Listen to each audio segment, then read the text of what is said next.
Voter par procuration pour favoriser une plus forte participation. Alors que l'abstention avait battu des records au premier tour, le gouvernement vient d'assouplir le vote par procuration pour le second tour des municipales du 28 juin. Principale nouveauté, il sera possible de posséder 2 procurations contre une auparavant. Et donc ça veut dire que par exemple un couple qui s'absente peut donner ces 2 procurations à une même personne. Il faut là encore qu'ils aillent tous les 2 signer devant l'OPJ pour pouvoir ensuite valider la procuration qui est envoyée à la mairie. Et nous, ce que nous faisons à la mairie, c'est de vérifier pour que l'ensemble des procurations soient bien inscrites sur les listes d'émargement et de vérifier qu'un porteur de procuration n'a donc pas plus de 2 procurations le concernant. Disponibles en ligne, les documents doivent toujours être signés dans un commissariat, une gendarmerie ou un tribunal.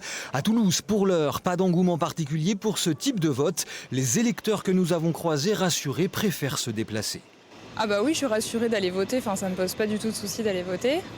Et c'est possible pour moi de me déplacer, donc sans problème pour aller voter, ouais. Pas besoin du vote par procuration? Non, pas besoin. Là où on va voter, nous, c'est pas loin de la maison.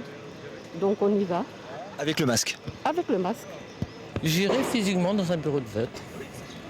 On ne prend pas plus de risques que d'aller au restaurant ou... avec un masque, avec du gel sur les mains, enfin...